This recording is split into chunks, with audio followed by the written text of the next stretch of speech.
What was the world's first global currency? Most people would say the Spanish dollar. A silver coin, minted by an empire, backed by the largest silver mines in the Americas, accepted from Boston to Canton for over 300 years. That answer is not wrong, but it skips something older, something that connected China, Africa, and the Indian Ocean world for 3,000 years. Before Spain struck its first coin, a shell. And to understand how a shell became the foundation of global trade, we need to start somewhere that will surprise you. In ancient China, roughly 1200 BC, the Shang dynasty ran its entire economy on cowrie shells. Not gold, not silver, not coins, shells. When archaeologists excavated the tomb of Lady Hao, a military general and royal consort of the Shang emperor, they found thousands of cowrie shells buried alongside her weapons and jade, not for decoration, not for ceremony, as money, as the financial assets of one of the most powerful women in ancient China. The shells were so embedded in Chinese economic life that when China eventually moved to metal coins, they cast them in the shape of cowrie shells. Because that was the shape people trusted. And when the Chinese invented written language, the character for money became a drawing of one.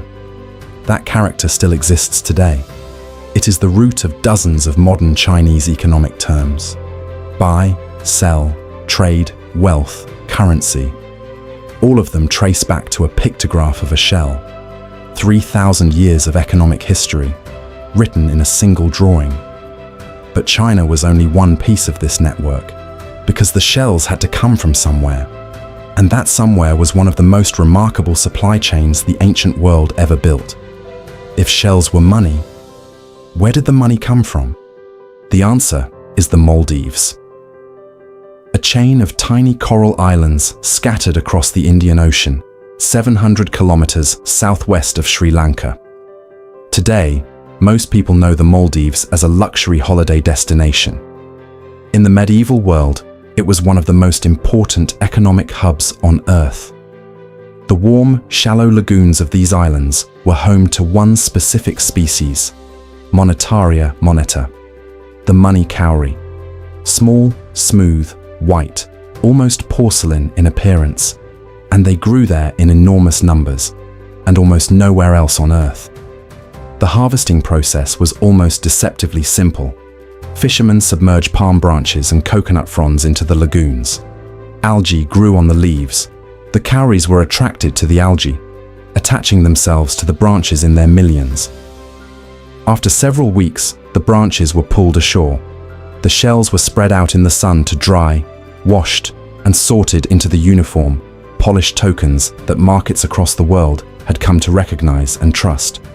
No smelting, no minting, no machinery, just a lagoon, a palm branch, and patience. That was the mint. In the 14th century, the Moroccan explorer Ibn Battuta, one of the most well-traveled men in human history, visited the Maldives and documented what he found there. The Sultan had established a state monopoly on cowrie exports. Ships arrived regularly from Bengal, from the East African coast, from Arabia, all of them coming specifically to load their holds with shells. The islands had no gold, no silver, no spices worth speaking of. Their only export of consequence was this shell, and that shell made them one of the most strategically important suppliers in the medieval world. Ibn Battuta recorded that in the markets of West Africa, cowries were exchanged for gold, weight for weight. A shell harvested for almost nothing in a Maldivian lagoon was worth its weight in the most precious metal on Earth by the time it had crossed the Sahara. That is not a primitive economy. That is a three-continent supply chain running on natural scarcity, geographic exclusivity, and 3,000 years of accumulated trust. By the 10th century, Arab and Berber merchants had established a supply chain that carried cowrie shells from the Maldives across the Indian Ocean, through the Persian Gulf and Red Sea trade networks, across the Sahara Desert, and into the markets of West Africa. The journey took months, sometimes longer. What the merchants found when they arrived was not a collection of villages trading chickens for grain. They found empires, the Ghana Empire, the Mali Empire, the Songhai Empire. The great medieval states of West Africa had fully integrated cowrie shells into their state financial systems. Taxes were collected in cowries. Land transactions were recorded in cowries.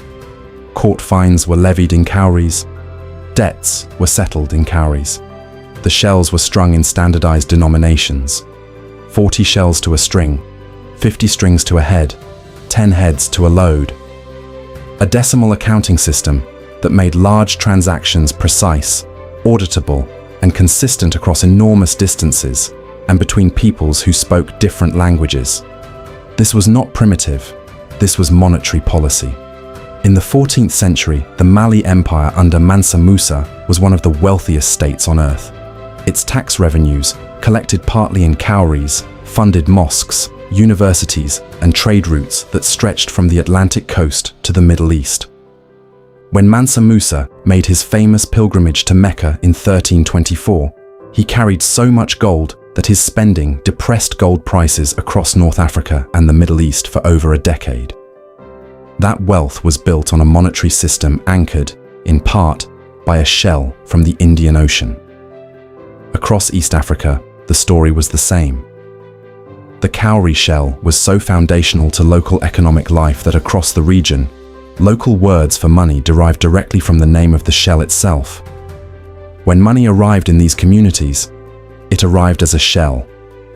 The two concepts were inseparable.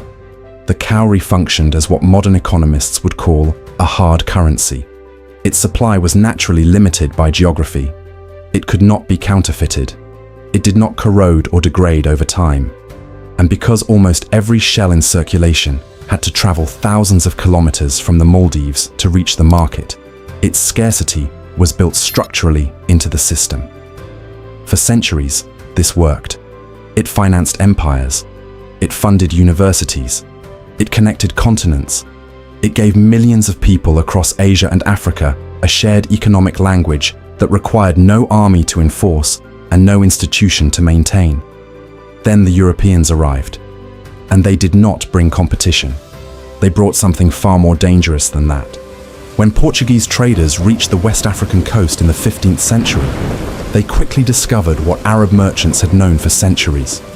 Cowrie shells purchased in the Maldives for almost nothing could be traded in West Africa for gold, ivory, and people. Here is what makes this detail particularly devastating. The cowrie shell did not just coexist with the transatlantic slave trade. For large portions of it, the cowrie shell was the currency of the slave trade. European traders, primarily Portuguese, Dutch, French, and British, established what economic historians Jan Hogendoorn and Marion Johnson documented in their foundational study, The Shell Money of the Slave Trade. These traders created a deliberate arbitrage system. They purchased cowrie shells in the Maldives and in South Asia at minimal cost. They transported them to West Africa, and they used those shells to purchase enslaved Africans from local rulers and traders who had integrated the cowrie into their monetary systems over centuries. The same currency that had financed the Mali Empire was now being used to purchase its people. The scale of what followed is almost incomprehensible. In the 18th century alone, European trading companies shipped an estimated 10 billion cowrie shells from Asia into West Africa. 10 billion.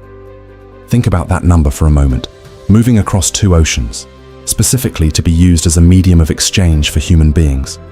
The cowrie had become something it was never designed to be, a tool of extraction, a mechanism for purchasing the people who had built their entire economic world around it. And the more shells the Europeans introduced into West African markets, the more purchasing power they had, and the less each shell was worth to the Africans already holding them. The inflation was gradual at first, then it accelerated. Then it became something else entirely. The deliberate destruction of the cowrie economy came in the 19th century, when German and British merchants began introducing a different species entirely into West African markets. Cypraea annulus, the ring cowrie, harvested in large quantities from the East African coast, particularly near Zanzibar. This shell was larger than the Maldivian money cowrie, less uniform, far more common. It looked similar enough to pass in markets that had used shells for generations. The effect was catastrophic. Exchange rates that had been stable for centuries collapsed within decades. The purchasing power of Cowrie savings, held by ordinary people, by merchants, by communities that had stored their wealth in shells for generations, evaporated. Goods that had cost 40 shells now cost thousands. The monetary system that had financed empires, funded universities, connected continents, and sustained communities across Asia and Africa was flooded into worthlessness. This was not an accident. This was policy. A currency that had run without European control for 3,000 years needed to be eliminated. And flooding the market with cheaper, inferior shells was one of the most efficient ways to do it. Then, the colonial governments moved in to complete the work. Across Africa, colonial administrations banned cowrie shells as legal currency. The official reason was always the same. Cowries cannot be regulated, they cannot be standardized. They exist outside the colonial financial system and therefore outside colonial control. The real reason was simpler than that. A currency nobody controls is a currency nobody can tax. Colonial economies required African labor and African resources. To extract both, colonial governments needed African people to need colonial money. And to need colonial money, Africans had to be unable to use anything else. When British colonial administrators introduced replacement coinage across East Africa, they faced an immediate problem. People did not want it. They trusted shells. They had trusted shells for generations. A metal disc from a government they had not chosen meant nothing to communities whose monetary system had run without any government at all for 3,000 years.